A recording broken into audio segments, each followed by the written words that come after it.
His playbook, which was opened for us in the story of Adam and Eve and their fall, is the same playbook that he's used forever and ever and ever, because it still works.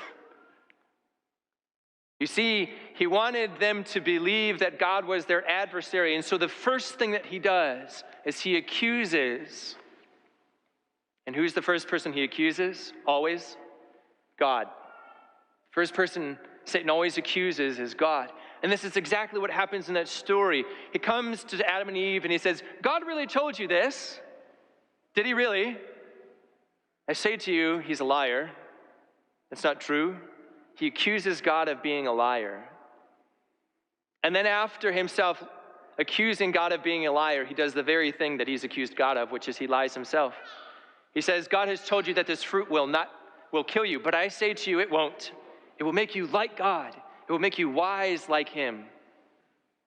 He accuses God and then he lies. And he does this in the place of division. You see, Adam and Eve were not together in that temptation. He separated them. They were alone and they were isolated. And in that division, in that place of isolation where he was just one-on-one, he then flatters and he makes this fruit, as it says in the scripture, pleasing to the eye and desirable for gaining wisdom. Go ahead. You can do it. It's fine. It'll make you wise. You deserve this. It's your destiny to be like God, after all. And this is how he presents the temptation.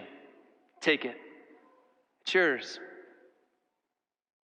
Now, here's what's so fascinating about all of this.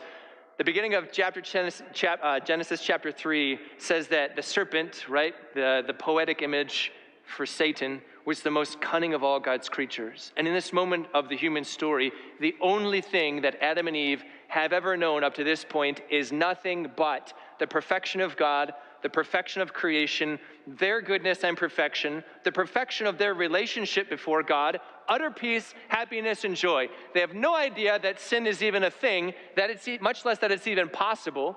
They have no idea that separation from God is even possible. They have no inclination whatsoever to do anything but to love God for their whole lives and to say yes to him. And even here, Satan was so cunning as to be able to convince them that God was mean, that God was their adversary. And they took the bait. They were deceived. And after Satan deceived Adam and Eve, he goes for the punchline, which is discouragement. He says, "You fool! Now I got you. How could you believe this? You're mine now." And this is what happens.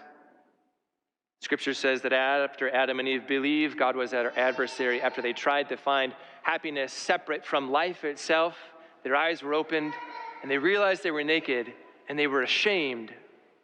So they hid. Discouragement. This was the pattern of sin that began in Adam and Eve, and it's the same pattern of sin that has followed your life and my life forever.